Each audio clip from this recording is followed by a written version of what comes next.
Julio Luzán ha preparado, esto es el Monumento a la Paz, que hicimos Rotary Club en Huesca. Cerca de la Plaza de Luis. Sí, Es que está todo unido. Te ponemos aquí con agradecimiento de Rotary Club de Huesca, noviembre de 2020. Pues yo aquí con un rotulado poner con agradecimiento de Feliciano al Rotary Club de Huesca por permitirme hacer lo que más me gusta. Las castañas de mazapán que me regaló toda la vida hasta que murió Carmen Casco. Esto para mí es...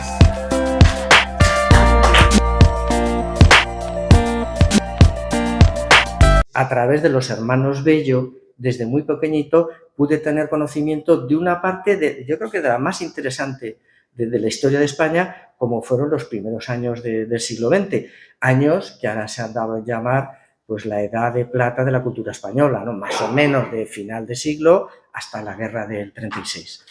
Convivían tres generaciones de intelectuales, tres, y además de una categoría impresionante, ¿no? Estaba la del 98, la delantera, ¿no? Era Baroja, Unamuno y Valle Inclán, ¿no? Luego estaba la del 14, también lo mismo, la directiva Ortega, Juan Ramón Jiménez, Marañón, Gómez de la Serna, y luego la del 27, que también por cortar, pues Dalí, Lorca, Buñuel, Alberti. La del 98 era los mayores, la del 27 era la de los chicos jóvenes, y la del 14 era un poco pues el puente, ¿no?, entre estas dos generaciones. ¿Y cuál era la principal diferencia entre estas dos generaciones? Bueno, pues la amistad.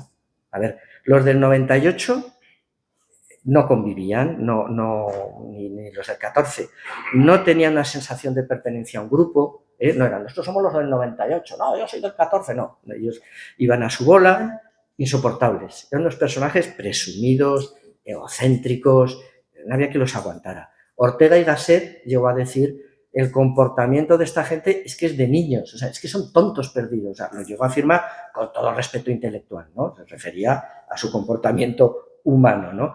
Unamuno era el tío más plasta que os podéis imaginar, o sea, era el típico que ya lo temía, iba por Salamanca, entraba en un café, estaba la tertulia, al grito de que estáis hablando que me opongo, se sentaba, guau, guau, guau, y solo hablaba él, ya no dejaba hablar a nadie, esto ya machacaba todo. Es verdad también que, claro, escuchar a Unamuno era una maravilla, ¿no? De Valle Inclán que os voy a contar, ¿no? De todas las baladronadas que habéis oído siempre, todos sus faroles y todas sus historias. Eran unos personajes muy mezquinos y además muy poco generosos. Solo se preocupaban de ellos mismos. El otro día tuvimos en las tertulias que organizó el Café Gijón a Félix de Azúa. Félix de Azúa es barogiano, pero más barogiano y más barogiano. Se ha leído todo lo de Baroja, ya no le queda nada que leer. Entonces el pobre dice, como no me queda nada que leer, ha empezado a investigar los artículos de Juventud, de primera época y tal. Bueno, y se da cuenta y dice, oye, ¿no os podéis imaginar la de insensateces que escribía este tío cuando era joven? Es que no os lo podéis imaginar, yo no lo sabía. Mi hermana andaba presumiendo por el seminario, yo soy sobrino de Ana Aguilanedo y tal, y como que fuera el seminario en todos sitios de muy mala leche, pues un compañero suyo, Justo Broto, dijo, bueno, vamos a ver, a este tío le voy a dar yo y lo voy a dejar en su sitio en 2 minutos. Se fue a la biblioteca, dijo, a ver si es verdad que, pues, resulta que había libros de Llanas Aguilanedo. Pero claro, se puso a leerlos y se quedó impresionado. Vamos a ver que este no es un erudito local, no es un buen escritor, no. Este es un escritor de primera línea nacional. Esto es algo fuera de lo normal. Hasta el extremo que, bueno, voy a hacer la tesis doctoral sobre Llanas Aguilanedo. Cuando Broto empieza a estudiar a Llanas Aguilanedo, bueno, pues primero empieza por la crítica, ¿no?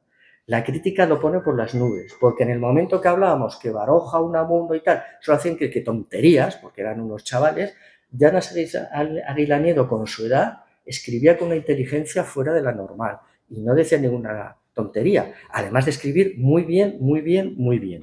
Y entonces se le consideró el jefe de la generación del 98, cuando eran todos jovencitos.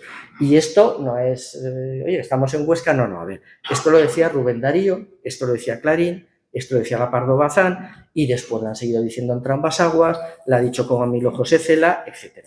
Entonces, ahí estaba José María Llanas Aguilanedo en Madrid, oye, las fotos con los del 98, en los cafés, el Instituto de la Institución Libre de la Enseñanza, etcétera, etcétera, ¿no? Llanas se llegó a sumergir con los hermanos Baroja, con Pío y con Ricardo, en el Madrid más profundo, más peligroso, y Llanas escribió La mala vida en Madrid y Baroja escribió nada menos que La busca, que además recomienda leerlo todo a la vez, porque es muy, muy clarificante. Bueno, pues justo Broto, una vez que ha visto toda la crítica, dice, bueno, ahora voy a ver qué dicen de Llanas Aguilanedo sus compañeros del 98.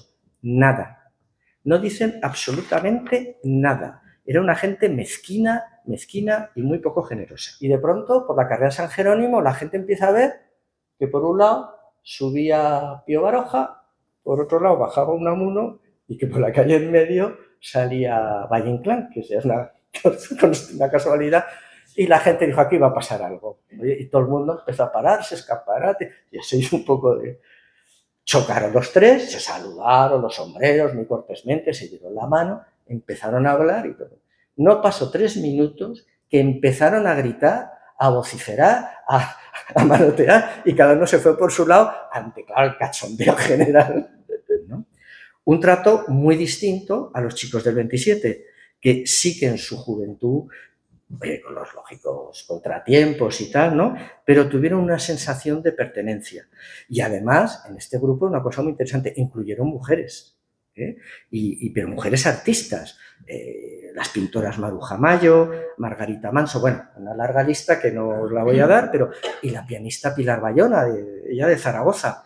Y bueno, pues, Pilar Bayona era una mujer cañón, era una chica, bueno, fuera lo normal, ¿no? Y los llevaba de calle, pero es que los llevaba de calle, hay fotos, solo hay que ver a Pepín cómo se le iban los ojos, a Luis cómo se le iban los ojos, pero es que al hermano de Luis, Alfonso, y a Federico García Lorca, que los dos eran epénticos, o sea, homosexuales, da igual, es que iban detrás de ella que perdían la cabeza, ¿no?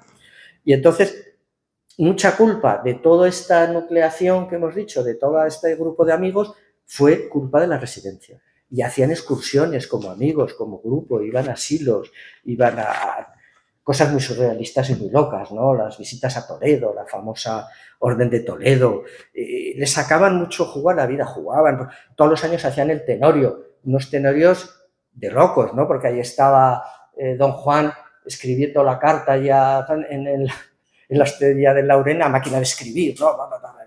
Las locuras que hacían, y de ahí hicieron grandes proyectos todos juntos, también como el homenaje a Góngora en Sevilla, en fin. Eso sí que era una generación y tenían conciencia de ser generación. Pepín no es que fuera como un Unamuno o un afuera, Pepín era la persona más natural del mundo y se hablaba de todo. Oye, y es lógico que salieran también, pero que no venía a pontificar, a hablarnos de su amigo Lorca, en absoluto. La institución contaba, en principio, con 3 pilares imprescindibles, que eran el Instituto Escuela, que era el bachiller, donde ahí estudió Antonio, tu padre, ahí estudió Pepín, ahí estudió Manuel también, el bachiller, luego la residencia, que ya era para universitarios, pero ojo, cada uno estudiaba en su universidad, en la residencia lo que era pues una residencia.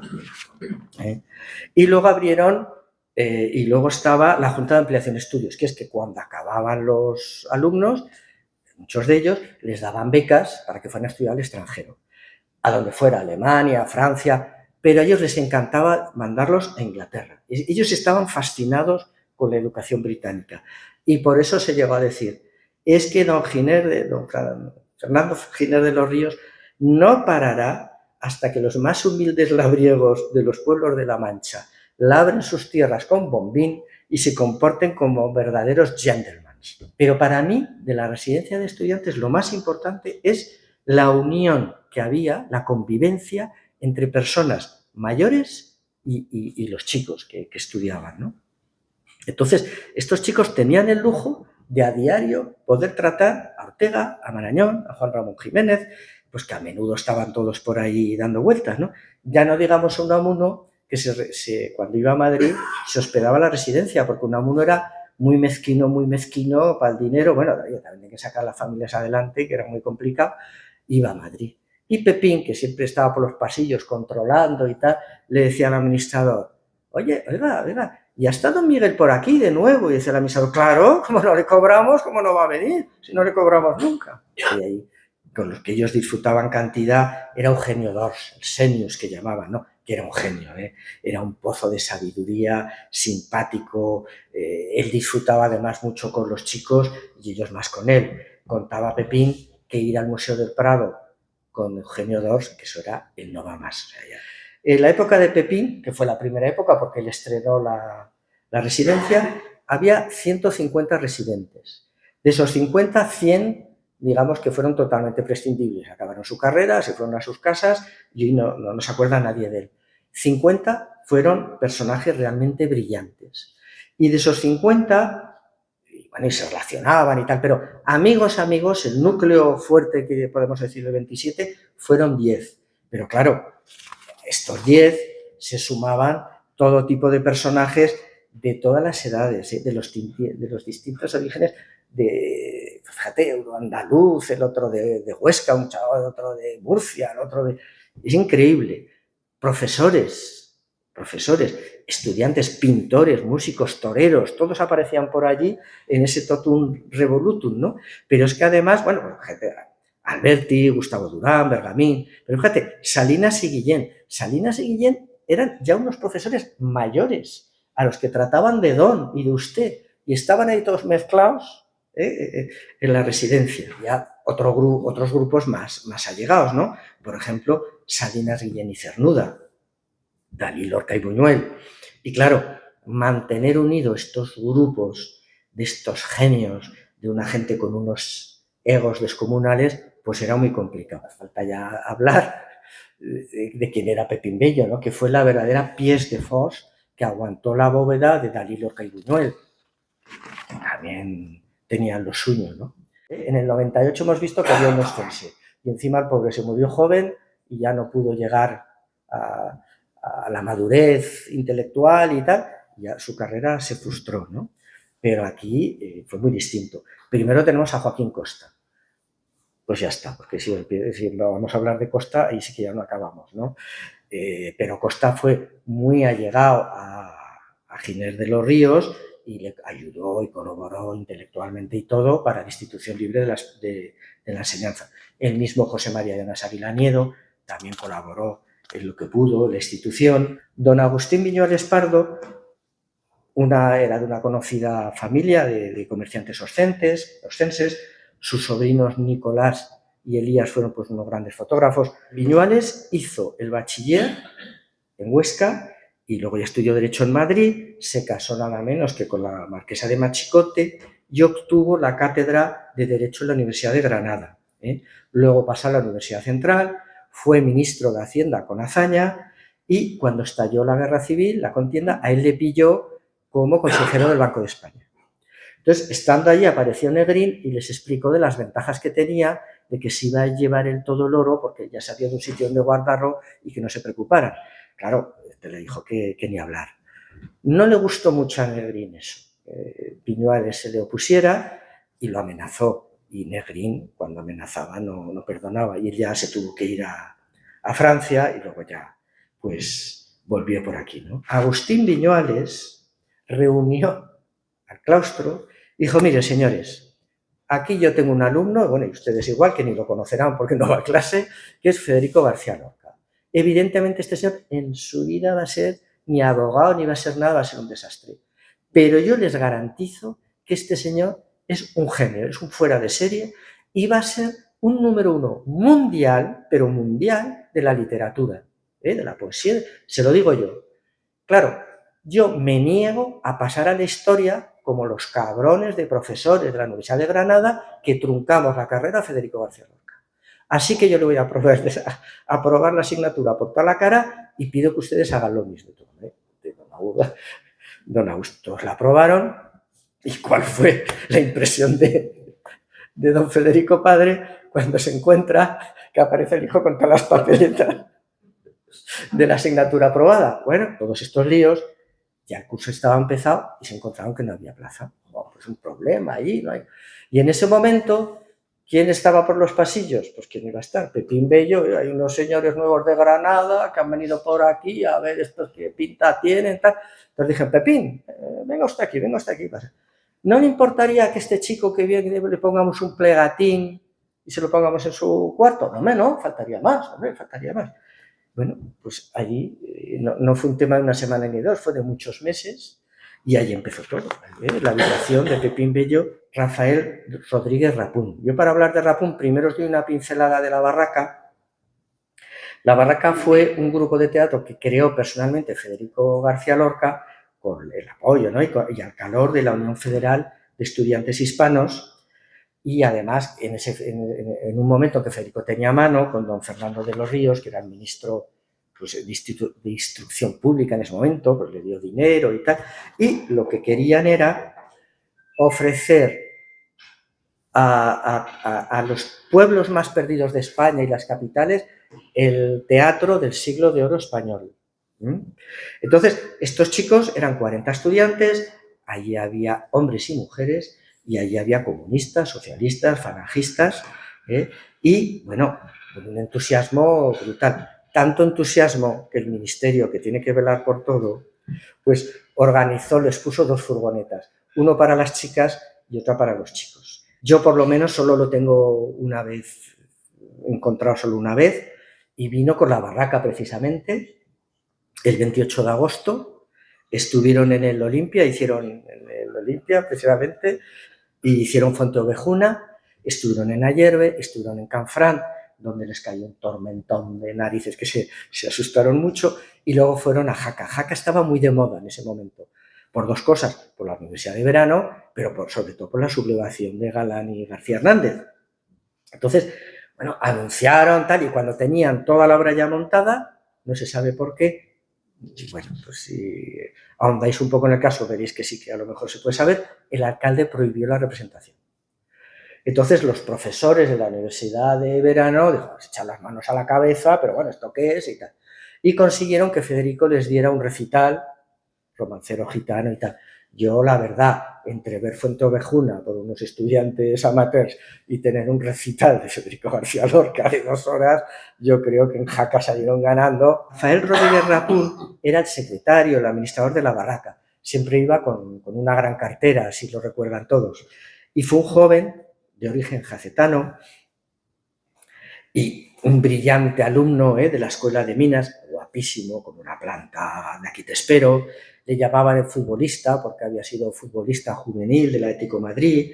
Y bueno, Federico se enamoró perdidamente de Rapún. Y bueno, y a pesar de que el futbolista no era epéntico, pero bueno, es que Rapún no es que tuviera dudas, no, es que era todo lo contrario. Era tal la personalidad de Federico, tan arrolladora, que Rapún no supo resistirse. No sabemos si no pudo, si no quiso, si no supo, pero el caso es que cayó inmerso en sus redes. Muchos especialistas, y esto no es un novio más de Lorca, o sea, el mismo Gibson ha afirmado que Rapún fue el amor más hondo y más profundo de Federico García Lorca. Bueno, pues todo esto acabó también muy mal, porque bueno, Rapún, pues todo está muy bien, todo esto de la personalidad de Lorca y la genialidad, pero bueno, a él el instinto le tiraba y volvió otra vez a sus novias, a sus ligues, a sus cosas, y bueno, esto le hacía sufrir a Federico García Lorca indeciblemente. Buscó el consuelo de Rivas Sheriff, el cuñado de Azaña, que este sí que se decía que era epéntico, y en ese momento de desesperación escribió los sonetos del amor oscuro, el diván de Tamariz. Bueno, es la obra más profunda y es el cenit de la obra de García Lorca. Rapún ya, bueno, pues ahí estaba a sus estudios, a sus cosas, y de pronto llega un día a casa y su padre está leyendo el periódico y dice, oye, mira que viene aquí, que han matado a tu amigo, este chico, tienes tú un amigo de Granada que era poeta y tal. Oye, pues que se lo han cargado.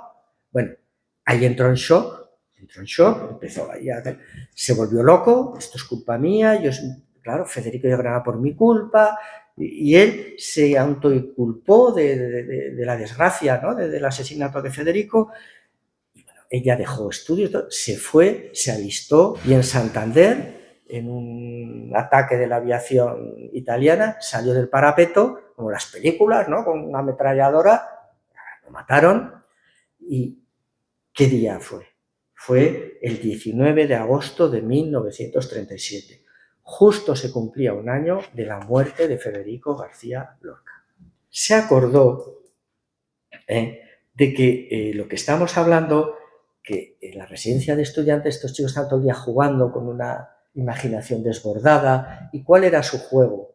Pues uno lanzaba una idea que me da igual la que fuera, no, es que esto, no, llegaban aquí, anda, una botella de plástico. Entonces Pepín, es que con esta botella de plástico don Pilimplín de no sé qué hizo un no sé cuánto, esto pasaban dos jesuitas y dijeron tal, y a partir de ahí se retroalimentaban, y entonces Federico y el otro, entonces uno hacía un poema, Dalí hacía un dibujo, los putrefactos, los no sé qué. Entonces a Pepín se le reconoce como el verdadero jefe del surrealismo porque era del que partía la idea. Evidentemente él, dada su afición al trabajo, ni pintaba, ni dibujaba, ni escribía, pero les daba ahí el golpe, ¿no? Dijo Buñuel, coño, aquí lo tengo facilísimo. Cojo todas estas ideas, las pongo una tras de otra, más o menos tal, y tengo una película, y efectivamente le puso el nombre El perro andaluz, porque esos días con Lorca no andaban muy bien, firmó el guión, se amparó en Dalí, que debía estar por París también, hicieron el guión, hicieron la película, y firmaron el guión Buñuel y Dalí. No salía por ningún lado Pepín Bello. Y Pepín jura, y vos decís, tú siempre lo que dice Pepín te lo crees, y os demostraré luego que es que todo lo que dice Pepín era verdad. Igual en vez del 30 era el 25, pero que un gran número de todas esas ideas que salían allí eran de él, por supuesto, ni una sola mención, ¿no? Y triunfó en París, bueno, más no pudo pedir Buñuel, ¿no? Motines en la puerta, aglomeraciones, incidentes, ¿qué más puede pedir un cineasta en su primera película, ¿no? Claro, se vino a España, bueno, triunfante, tal, dijo, bueno, pues ahora quiero hacer una barbaridad ya que es una película, un documental sobre las Urdes, Tierra sin pan, donde voy a sacar ahí toda la podredumbre, pensando que eso iba a ayudar mucho a la caída de la monarquía, porque la república y tal, bueno, era tal barbaridad que hasta los de la república se asustaron y nadie quería saber nada de esa película, nadie, no tenía dinero para hacerla. Y bueno, esto ya para que os lo voy a contar, ya lo sabéis. O sea, vino a Huesca, Ramón Acid le dijo, oye, si me toca la lotería, tacatá, y le tocó y le rodó la película. Yo en el Gijón, una noche que llevamos a Antonio Artero, el cineasta de Zaragoza, lanzó una teoría de la conspiración. Hombre, vamos a darle esto un poco de sabor, ¿no? Y dijo que a Cid no le tocó la lotería, que realmente lo que hizo fue blanquear dinero de los anarquistas asturianos para darle a ese dinero una dignidad y que pudiera hacer la película de Buñuel, ¿no? Que no fuera una película financiada por los anarquistas asturianos. La familia que tengo pues, muy buena relación, lógicamente, y amistad de toda la vida, pues niegan esto, ¿no? Rotundamente, es más, se ofenden cuando esto se cuenta. Y yo creo que pueden tener razón, porque, hombre, la realidad, viniendo ahora, esta calle del Parque, todas esas casas, demuestran claramente que tocó la lotería en Huesca, ¿no? Que además también es bien triste que te toque la lotería, que te hagas una casa y a los pocos años estalle una guerra y te las bombardeen, ¿no? Pero bueno, eso es lo que pasó. Otro cense importantísimo que también influyó en todo esto, Julio Alejandro. Julio Alejandro, también tío mío, después de todo esto contactan y llaman, oye, que Buñuel, tienes que hablar con Buñuel, y van con Buñuel. Buñuel le hace otra entrevista muy dura, muy dura, porque además Julio se daba cuenta que le estaba midiendo, y eso Julio no lo soportaba. Y Julio, bueno, que se va a la mierda, se fue a levantar para irse, y en el momento que él se iba a levantar, que no se iba a levantar, no sé qué, saltó allí encima de la mesa una palabra aragonesa de estas antiguas. Oye, empezaron a recordar su infancia en Aragón, en Huesca, su juventud, las palabras sobre todo, estaban hablando de palabras aragonesas, y en ese momento se selló una amistad, pero fraternal, para toda la vida, hasta que se murieron, una amistad intimísima, y además ahí en ese firmó el mejor cine de Buñuel, que lo escribía Julio. Cuando ve las películas de Buñuel, ver al final guión y está allí. Julio Alejandro, Nazarín, como mi hermano en el seminario, no me lo invento. Mirad las películas. Nazarín, Simón del Desierto, Tristana, Viridiana, el ángel exterminador, esa no era el guión, fue el arte, ¿no? La decoración, pero eso está allí. Don Severino Bello Poyusán, un brillante ingeniero, un notable intelectual de ideas regeneracionistas, seguidor de Krause, amigo de Costa, de Ramón y Cajal, desarrolló una ingente labor en toda la provincia de Huesca a principios del siglo XX, intervino en los ríos del Alto Aragón, hizo la primera central hidroeléctrica que se hizo en España alejada de una ciudad, tuvieron que hacer la primera línea de alta tensión, tuvo que cambiar la ley y todo para hacerla, en fin, ¿qué os voy a contar?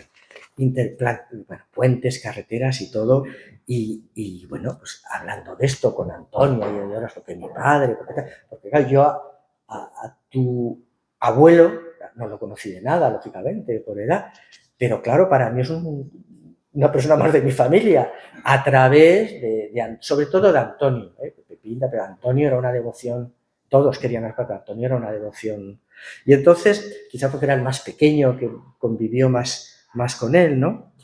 Y entonces, claro, fíjate que mal, nadie se acuerda de él en Huesca, nadie sabe quién es él, nada. Dijo mi padre, Antonio, no te quejes, que cuando fui alcalde le puse una calle, ¿no? Y dijo Antonio, para la mierda de calle que le has puesto, no vengas aquí. Es una en la zona industrial y no le gustó nada. Entonces es ingeniero en la zona industrial, no le gustó nada a Antonio. Bueno, pues él llegó aquí a Huesca en 1890. Huesca estaba dividida en dos bandos políticos, que además uno a cada lado del Coso.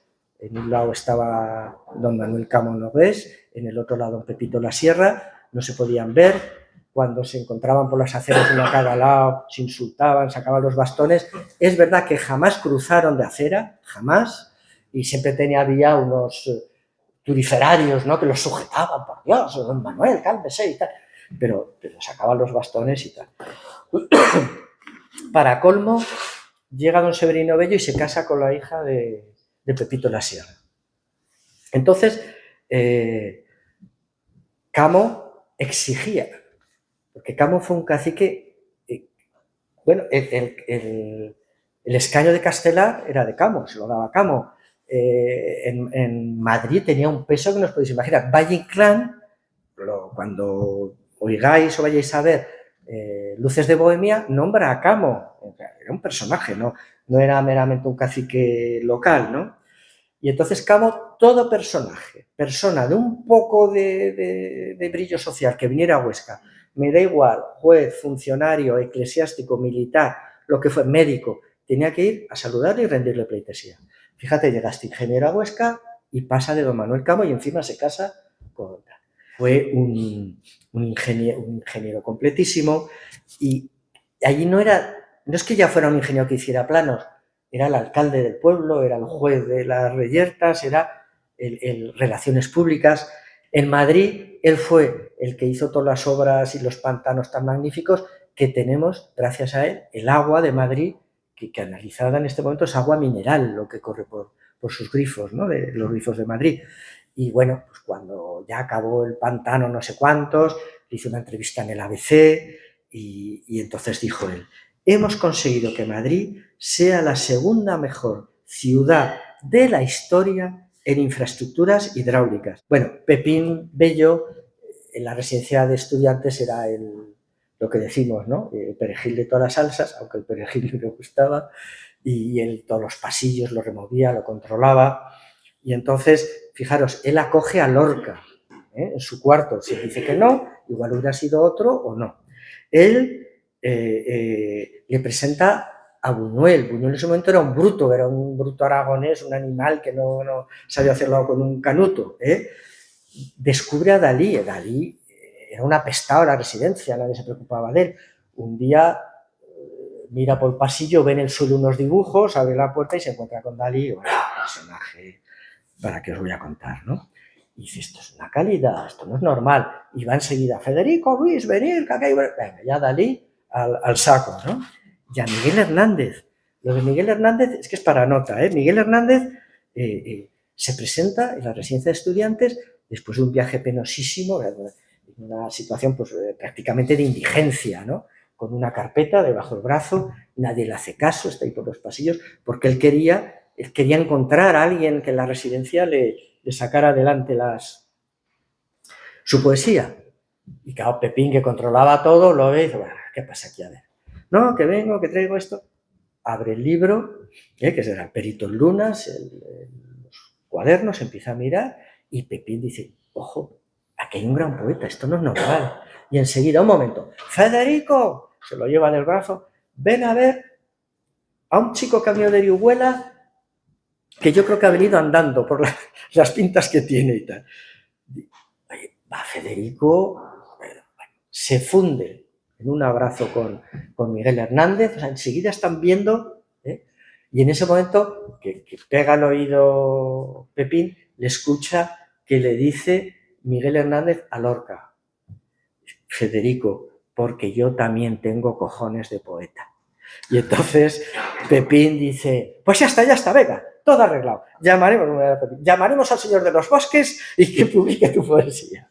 Estalla la guerra, sus padres se van a Burgos y se queda allí al frente de todo Pepín con sus hermanas, a Manuel, que ha habido un accidente, un chico que era brillantísimo, un accidente de coche y estaba pues el pobre muy mal, por la calle lo secuestran, lo matan, aparecen paracuellos, bueno, una cosa terrible, aparece muerto, claro. Entonces Pepín recuerda eso como días de frío, hambre y sobre todo mucho miedo, ¿no? Y en esos tiempos ya Antonio Villo, que vendría a tener unos 27 años o por ahí, pues ya mostraba lo que fue su personalidad, ¿no?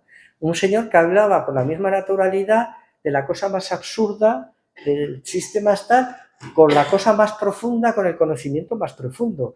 Había gente que era muy difícil saber cuándo estaba de broma y cuándo estaba en serio, porque lo hacía todo con la misma seriedad, ¿no? Y eso le pasó a Granel, un empleado del laboratorio epidemiológico de Loeches. Ahí estaba Antonio, chavalín, de becario.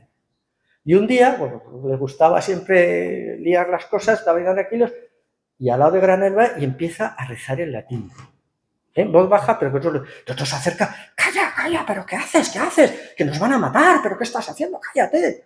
Y se le ocurre a Antonio, que no tendría ni 27 años, chavalín atlético, guapísimo, ahí con su pelo rubio, dice, es que yo soy un obispo, que estoy aquí emboscado.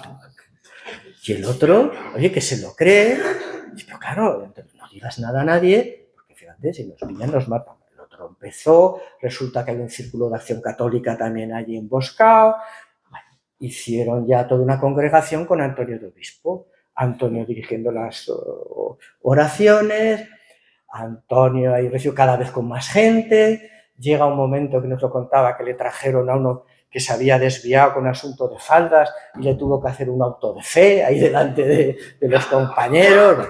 Una cosa, pues que como acabó, buscando un consejo de guerra, los cogieron a todos, los metieron en la cárcel, no acabó en el paredón, pues por la intercesión de Feliciano López Uribe, que era en ese momento un comunista de Madrid, que ya había salvado a Pepín, lo había sacado de la checa de la Marina, que eran muy amigos, viene a Huesca y viene a defender el patrimonio familiar de Almudévar, que estaba ya del patrimonio agrícola.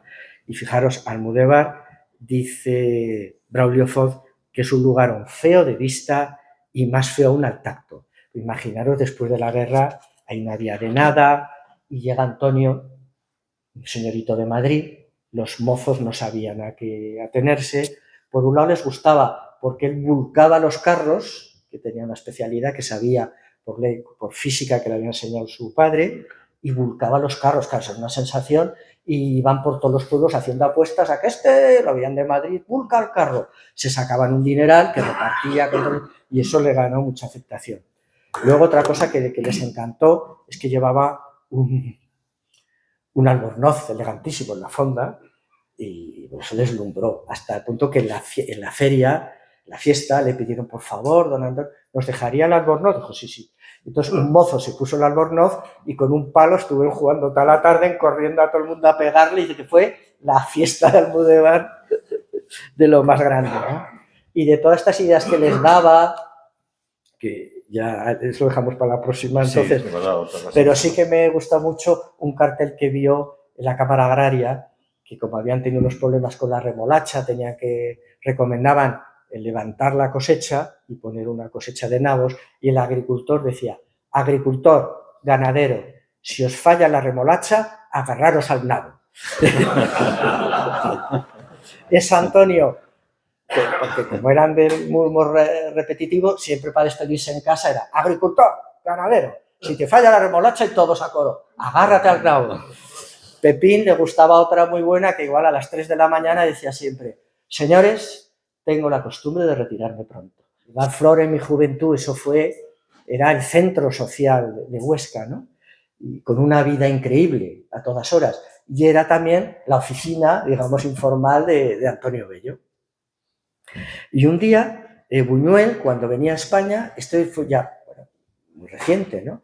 Buñuel venía a España y siempre cuando venía a España él le gustaba pasar por Canfrán.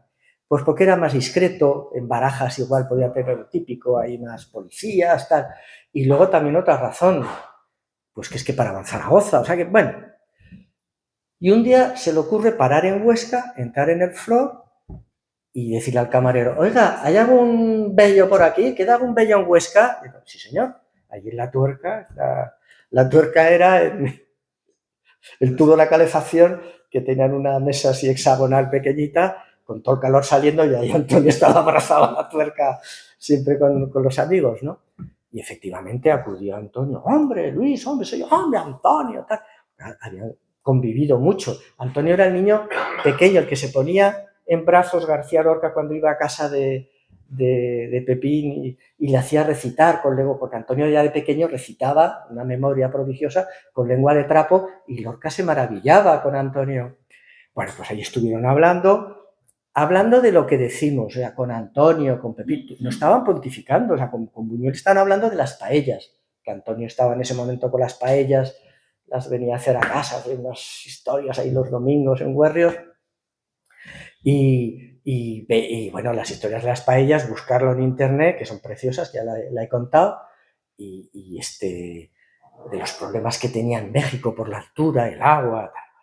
Bueno, pues ya acaba la conversación y ya le dice Luis: mira, Antonio, yo ya estoy muy mayor, no me encuentro nada bien y creo que este va a ser ya el último viaje que haga ya a España. Y le dijo Antonio: hombre, Luis, si no nos vamos a ver más, permíteme que te dé un abrazo. Y mientras estaban dando el abrazo, le dijo Luis: bueno, Antonio, eso de que no nos vamos a ver más, oye, hay gente que dice que después de esto hay otra cosa. Oye, ¿y quién te dice que no nos volvamos a ver allí? Yo os diría que si queréis preguntas, pero claro, están poniendo el picoteo, yo creo que es más sensato el picoteo. Yo os diría que si queréis preguntas, pero claro, están poniendo el picoteo, yo creo que es más sensato el picoteo.